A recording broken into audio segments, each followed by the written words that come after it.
Commander of the Empire stared at the holographic display floating before her bridge, watching as another expedition fleet disappeared into the crimson swirl of the Maelstrom Nebula.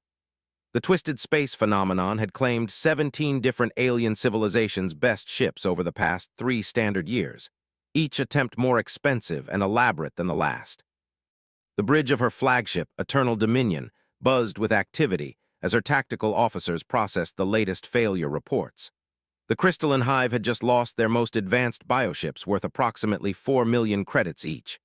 Before them, the mechanical precision of the gear assembly had failed when their trillion-credit automated exploration fleet simply vanished without sending back a single data packet.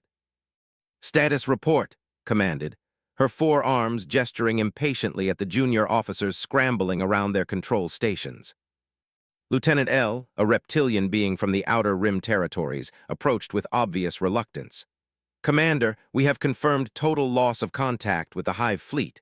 No survivors, no wreckage, no emergency beacons, just like all the others." His mandibles clicked in frustration. The Maelstrom Nebula had become the greatest mystery in known space, a phenomenon that every scientific principle the galaxy's minds could apply to it. The nebula appeared suddenly 18 months ago, blocking the most important trade route between the core worlds and the outer territories. Every attempt to map it, navigate through it, or even understand its basic properties had ended in complete disaster. The economic impact was staggering. Trade between the galactic sectors had ground to a halt, forcing ships to take routes that added weeks to their journeys. The longer routes passed through pirate-infested systems and unstable wormhole networks, making commerce dangerous and expensive. Several smaller civilizations faced economic collapse as their trade-dependent economies crumbled. Military solutions had proven equally futile. The War Council had sent their most sophisticated battle cruisers equipped with quantum shields and reality anchors. The ships had lasted exactly 47 minutes before all signals ceased. The Silicon Collective had tried sending expendable probe swarms, launching thousands of small reconnaissance units. Every probe had malfunctioned or been destroyed within minutes of entering the nebula's outer edge. The scientific community across hundreds of worlds had contributed their best theories and most advanced equipment. The Telepathic Union had attempted to use psychic projection to explore the nebula remotely, only to have their most powerful mind readers suffer complete mental breakdowns upon contact. The energy beings of the photon cluster had tried to merge with the nebula's electromagnetic field, resulting in the permanent loss of 3 of their most experienced explorers. Even the ancient archives of the precursor database had been consulted. The oldest civilizations in the galaxy had searched through millions of years of accumulated knowledge, finding no record of any phenomenon matching the Maelstrom Nebula's unique properties. The phenomenon seemed to violate several fundamental laws of physics simultaneously, creating localized distortions in spacetime that shouldn't exist according to current scientific understanding. Dr. Helix Prime, the galaxy's leading expert on spatial anomalies, had spent 6 months studying the nebula from a safe distance. Her research team included specialists from 47 different species, each contributing their unique perspective on physics and reality manipulation. The resulting reports were thousands of pages long and concluded that the nebula existed in a state of controlled chaos. That classification.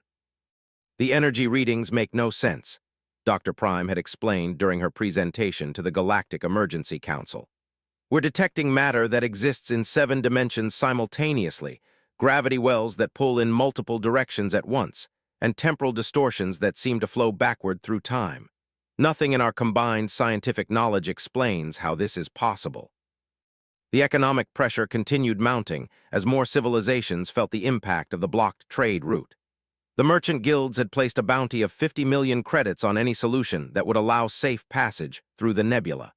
Private research corporations had spent fortunes developing new scanning technologies and protective systems, all of which had failed spectacularly when tested.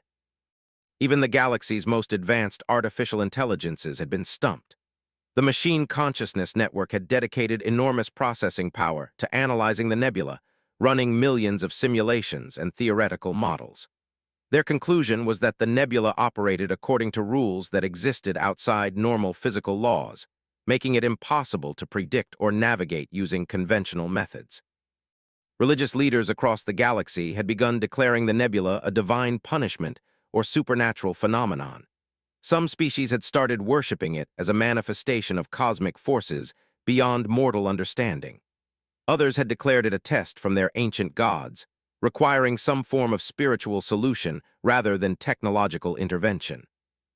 The Galactic Emergency Council had been in continuous session for months, with representatives from every major civilization contributing resources and expertise to solve the crisis. The political pressure was enormous, as several member worlds threatened to withdraw from galactic treaties if the trade route remained blocked. Economic projections suggested that continued isolation would lead to widespread social unrest and potential war between frustrated civilizations. Commander reviewed the latest intelligence reports from her military analysts. The failure patterns were consistent across all attempts, regardless of the technology or approach used.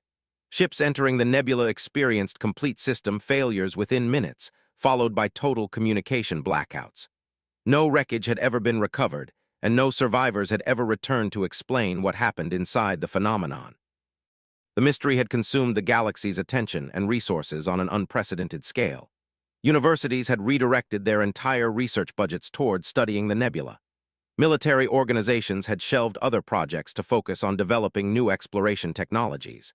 The combined effort represented the largest scientific undertaking in galactic history, involving thousands of species and consuming resources that could have funded entire planetary development projects.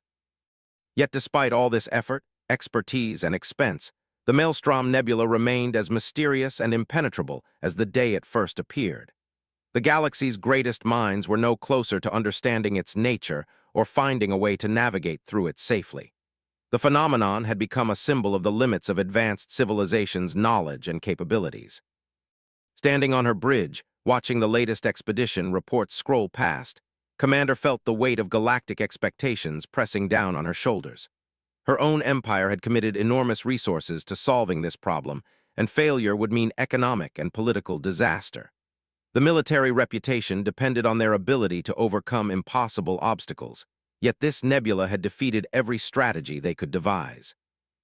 The irony was not lost on her that the most advanced civilizations in the galaxy, with their centuries of technological development and accumulated wisdom, had been completely stumped by a phenomenon that appeared out of nowhere. The nebula had humbled every form of intelligence and capability that the galaxy could bring to bear against it. As she prepared for another strategy meeting with her senior officers, wondered if perhaps they were approaching the problem from entirely wrong angles. Maybe the solution required a completely different perspective, something that none of the galaxy's sophisticated civilizations had considered. She had no idea that the answer would soon come from the most unexpected source imaginable. The distress signal reached Earth's monitoring stations on a quiet Tuesday morning, transmitted through the emergency frequencies that the relatively young human civilization had only recently gained access to. Earth had been granted junior membership in the galactic community just 5 years earlier, primarily as a courtesy to their unusual adaptability and surprising technological creativity, though most alien civilizations still considered humans to be primitive newcomers.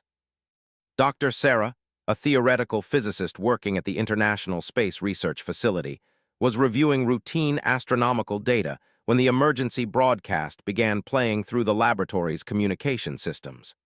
The message was transmitted in Basic Galactic Standard, a version of the common trade language that newer civilizations could understand. "This is a priority alert to all member civilizations," the message began, spoken by what Sarah recognized as a translator program. "The Maelstrom Nebula crisis continues to threaten galactic stability. All available scientific resources are requested to assist in finding a solution to this unprecedented phenomenon. Standard consultation fees will be provided for any useful theoretical contributions." Sarah paused her work and listened to the detailed explanation of the problem. The message described a spatial anomaly that had appeared in a crucial trade route, defying all attempts at analysis or navigation. 17 different alien civilizations had lost expensive fleets trying to understand or traverse the phenomenon. The combined resources dedicated to solving this problem exceeded the gross domestic product of most planetary systems. Reading through the technical specifications that accompanied the message, Sarah found herself genuinely curious about the described phenomenon. The energy readings and spatial distortions sounded fascinating from a purely academic perspective. The alien scientists had documented impossible contradictions in the nebula's behavior, with matter existing in multiple dimensions and gravity flowing in contradictory directions simultaneously. What struck Sarah as particularly interesting was how the various alien approaches had all followed similar patterns. Every civilization had sent increasingly sophisticated technology into the nebula, attempting to overwhelm the phenomenon with advanced sensors, powerful shields, and complex analytical equipment. The failure reports showed a consistent pattern of system overloads and complete technological breakdowns. "Hey, Mike," Sarah called to her colleague Dr. Michael, who was working at a nearby terminal. "Take a look at this galactic crisis thing. Does anything about their approach seem familiar to you?" Michael pulled up the emergency broadcast on his own screen and spent several minutes reviewing the technical data. "Interesting problem," he said, leaning back in his chair. "Though I have to say, their methodology reminds me of something. Remember that incident last year with the university's new quantum computer?" Sarah laughed, immediately understanding his reference. The previous year, their institution had acquired an extremely sophisticated quantum processing system that kept malfunctioning whenever they tried to run complex calculations on it. Teams of experts had spent weeks trying to debug the advanced system, running increasingly elaborate diagnostic programs and installing additional monitoring equipment. The solution had come from Martinez, a first-year graduate student who had simply unplugged the machine and plugged it back in.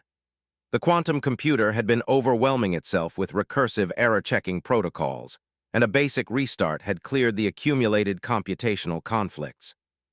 "You think the aliens are overthinking this?" Sarah asked, though she was already beginning to form her own theories about the nebula. "Look at their approach," Michael replied, gesturing at the failure reports displayed on his screen. "Every single attempt has involved sending incredibly sophisticated technology into an unknown phenomenon. They're trying to analyze something that apparently defies analysis, using equipment that's designed to impose order on chaotic systems." Sarah found herself nodding as she considered the pattern. Every alien civilization had responded to the mysterious nebula by throwing their most advanced technology at it. The crystalline hive had sent bioships that could adapt to hostile environments. The gear assembly had deployed automated exploration fleets with redundant systems. The telepathic union had tried psychic projection with reality anchors. What if the phenomenon isn't actually hostile or mysterious? Sarah wondered aloud. What if it's just incompatible with sophisticated technology? The more complex the system you send into it, the more likely it is to fail. The idea seemed almost absurdly simple, but Sarah found herself intrigued by the possibility. Every failure report mentioned complete system breakdowns and technological malfunctions, but none described any obvious destructive forces or hostile actions by the nebula itself. The ships and probes simply stopped working, as if the phenomenon somehow disrupted advanced technology rather than destroying it. Sarah spent the next hour reviewing the available data with fresh eyes, looking for patterns that the alien scientists might have missed. The nebula's energy readings were certainly unusual, but they didn't indicate any obvious threat to biological life or simple mechanical systems. The spatial distortions were complex, but they followed consistent mathematical patterns that suggested natural rather than artificial origins. The temporal anomalies were perhaps the most interesting aspect of the phenomenon. The nebula seemed to exist in a state where past, present, and future occurred simultaneously, creating localized zones where causality became confused. Advanced technological systems, with their precise timing and sequential processing requirements, would naturally malfunction in such an environment. "I have an idea," Sarah announced, turning to Michael with growing excitement. "What if someone tried to navigate the nebula using primitive technology, something simple enough that temporal distortions and dimensional confusion wouldn't matter?" Michael raised an eyebrow. "You mean like manual navigation, visual observation? That seems almost insultingly simple compared to what the aliens have been trying." Sarah was already pulling up Earth space program databases, looking for suitable spacecraft designs. Most of their current vessels were fairly sophisticated by Earth standards, though laughably primitive compared to alien technology. However, the space program still maintained some older designs for specific research purposes. The Aurora-class research vessel had been designed 15 years earlier for deep space observation missions. It was essentially an enhanced version of 20th-century space technology, relying on chemical rockets, mechanical guidance systems, and human piloting rather than automated navigation or artificial intelligence. The ship's sensors were limited to basic electromagnetic scanners and visual observation equipment. The Aurora is completely mechanical, Sarah explained to Michael as she reviewed the ship's specifications. No quantum computers, no artificial intelligence, no sophisticated sensor networks, just a pressurized hull with basic life support and manual controls. If my theory is right, the nebula won't interfere with systems that simple. The more Sarah thought about it, the more confident she became in her hypothesis. The alien civilizations had all approached the problem with their greatest technological advantages, never considering that those same advantages might be causing their failures.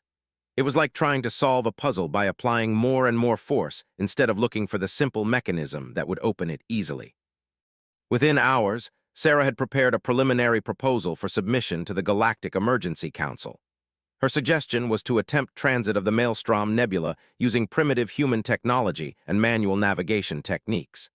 The proposal was barely 3 pages long, in stark contrast to the 1,000-page technical analyses that alien civilizations had been submitting. The response from the galactic community was initially dismissive. Several alien scientists politely suggested that humans lacked the technological sophistication to understand the complexities involved.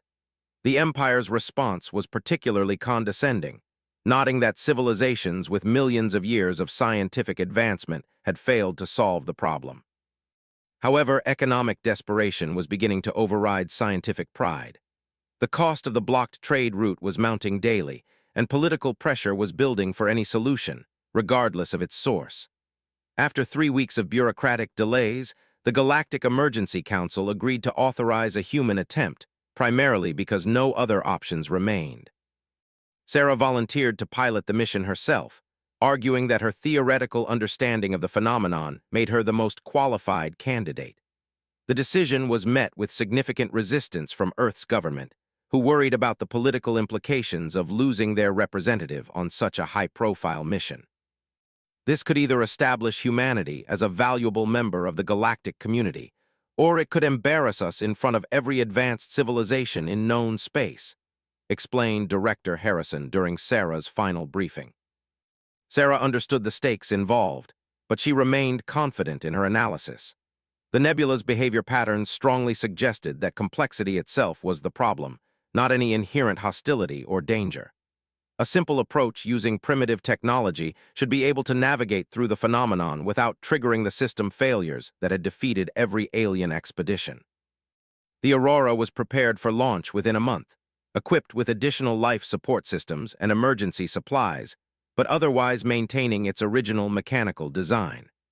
No modifications were made to incorporate alien technology or advanced guidance systems, despite offers of assistance from several galactic civilizations.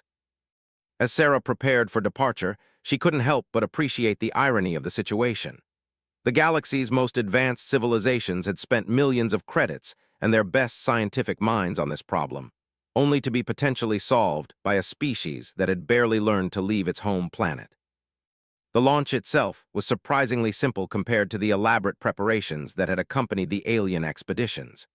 Sarah settled into the Aurora's manual control seat, initiated the chemical rocket systems, and began the journey toward the Maelstrom Nebula.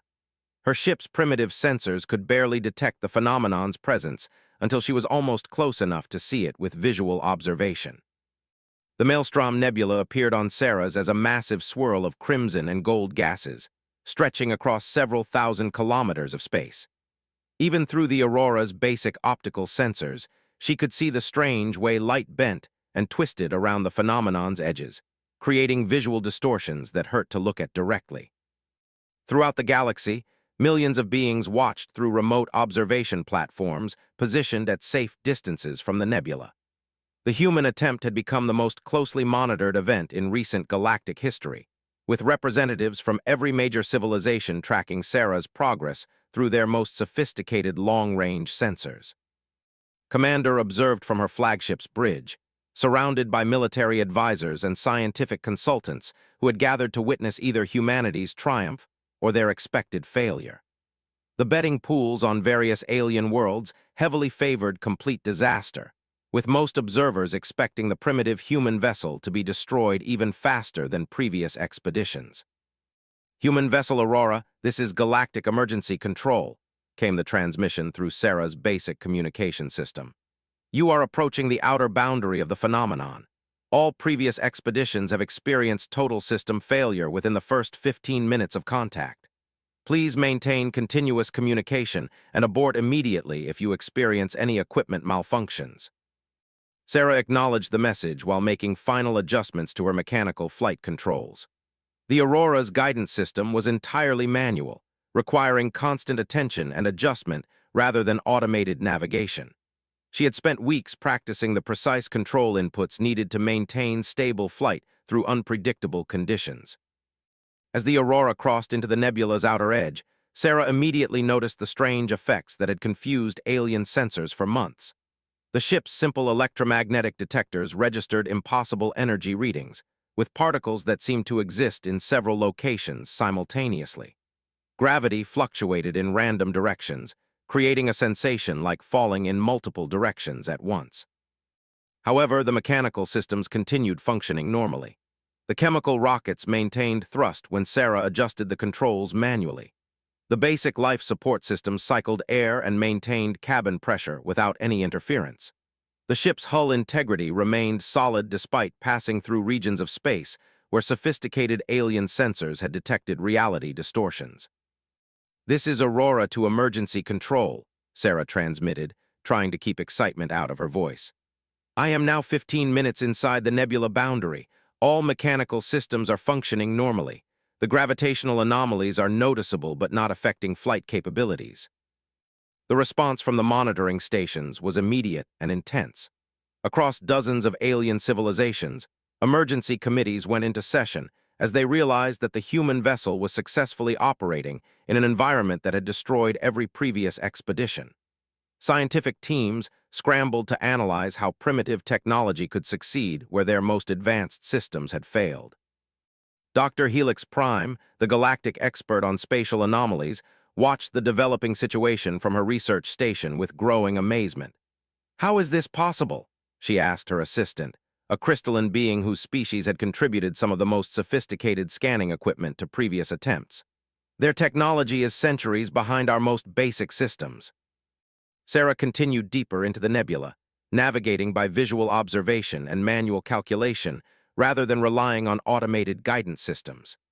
The phenomenon's interior was beautiful in a strange way, with streams of luminous gas flowing in patterns that seemed to follow musical rhythms rather than physical laws.